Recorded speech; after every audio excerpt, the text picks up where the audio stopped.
Hollow Nest is a world brimming from end to end with life. This life is created by each of its many design elements, from the sounds of its bubbling underbelly to its fluid and reactive animation. These immerse the player within each of its spaces that all feel completely unique from each other due to verticality, theme, and even enemy design. While all of these areas find different ways to wow the player, I believe that one stands above the rest for its overall quality. The City of Tears is, in my opinion, not only the best area in all of Hollow Knight, but one of the best in all of gaming. So today, I want to look at the three pieces that make up the key that is the City of Tears' excellent design. The first key rests in the area's ambiance. From the get, the City of Tears establishes itself as this moody, dreamlike space, putting its ambiance on full display with every intent to wow the player and pull them in. One way it does this is in its scope, as this space feels so much grander because of windows that show out onto the world, something that feels foreign in this tight underground ecosystem. Another thing used to set this place apart is rain that trickles down from the blue lake above onto those aforementioned windows, the ambient sound of which comforts the player for their entire trek throughout the city. On this trek, the player will encounter many scenic outlooks, most of them taking place as those windows, but there's also a beautiful fountain resting at the base of the area, looming archways hanging in the distance, and rushing water dumping into the area below.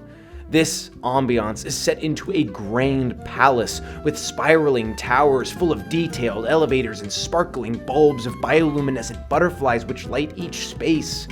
It's this contrast of grandeur and sadness that create a transportative place, one which works to fully envelop the player.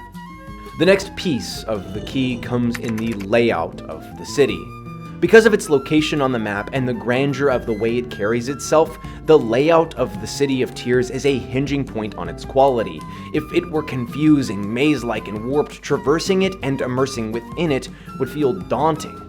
But it isn't. It is two straightforward towers with a navigable waterway at its base.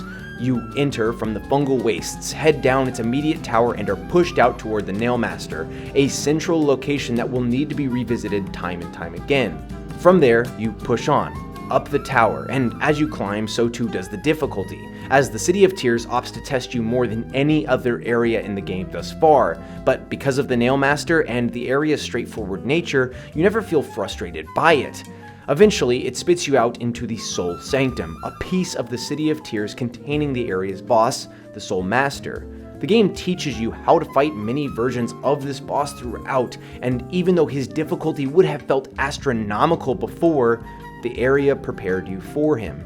When you exit the Soul Sanctum, you head back across the upper walkway to the tower you started in. You connect it to the bottom of the Forgotten Crossroads, tying together this very central piece of Hollow Knight's world. But, like many things in Hollow Knight, all of this is wrapped together in music that perfectly matches the space it inhabits. The piano seems to align with the cadence of the rain, the violin echoes through the grand hallways that you trot, and the chorus rallies together at moments to match the grandeur of the area that you are journeying through, to match the heights of the towers, the water trickling down each window, the building momentum felt as you reach its climactic battle, and then it recesses back to a faint, twinkling piano as you look out the window and take in one of gaming's greatest areas. The tunneling world of Hollow Knight is so richly packed with mystery and beauty. It's hard to claim that one area is the pinnacle of its design when places like Deep Nest and Green Path are so integral to the game's evocative atmosphere. But the City of Tears, with its ambiance, its intricate layout, and its excellent music, is a place set apart from the rest of the game. A lot of times, when I open up Hollow Knight, I just sit on that bench.